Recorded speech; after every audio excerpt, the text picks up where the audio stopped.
braucu ar Audi dzīvi baudīju. Tātad jau iepriekšējos video mēs demonstrējam to, ka tīrīsim šo te Audi Quattro.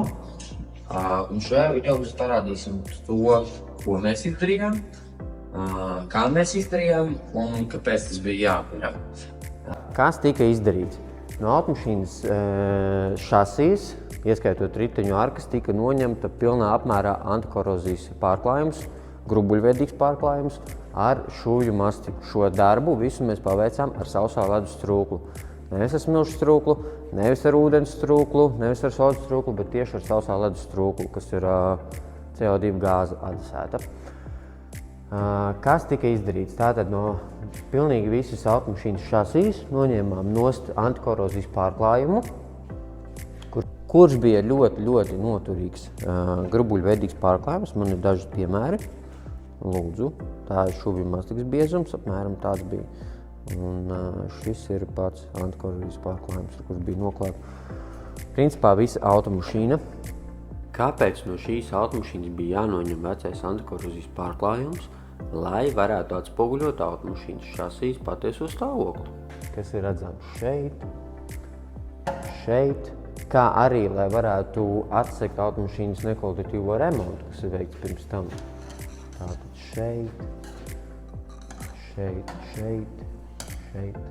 Principā visas korozijas bojājums, jo automašīnai tie bija ļoti daudz, teiksim tā, šie visi mazie caurumiņi bija aizķēpāti ar šūvju mastiku, lai slēptu to, kad automašīna ir, tā rupi sakot, sapūsi.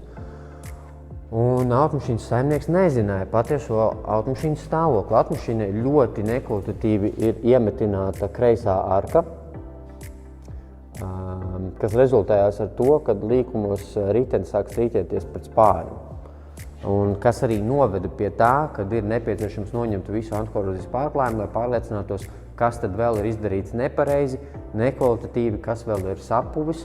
Nevis, lai tikai pārliecinātos par automašīnas stāvokli patieso, bet vispār, lai atvieglotu skārniekam darbu, to, kas te būs jāveic. Jo, teiksim, ja visa automašīnas šasija ir noklāta ar grubuļveidīgu pārklājumu, viņš jau neredz pirmkārt, ne kas ir jāmetina, ne kur ir jāmetina, ne cik daudz ir jāmetina. Piemēram, šeit arī ļoti labi redzēt to, kā ir veikts nekvalitatīvs remonts, kur paneļi un salaiduma vietas pilnībā nesaiet kopā. Un atzīmēšu arī to, ka visas šīs salaiduma vietas bija pildītas ar šūvju mastiku, vienkārši, lai saturētu to visu kopā, jo, laikam, šūvju mastika ir lētāk nekā metināmais aparāts. Kāpēc sausā ledus strūkla ir piemērota tieši šādam darbam? Sausā ledus strūkla ir piemērota šādam darbam, jo smilšu strūkla šo darbu veiktu krietni agresīvāk. Pirmkārt, tā mašīna būtu krietni vairāk jāizjauc nekā tagad. Otrakārt, no citu veidu strūklām dobumos uzkrātos šis abrazīvais materiāls, kurš pēc tam vienkārši to ļoti ilgi birtu ārā. Un trešais, kāpēc sausā ledus strūkla ir piemērota, jo viņa ir pietiekami jaudīga un pietiekami saudzīga.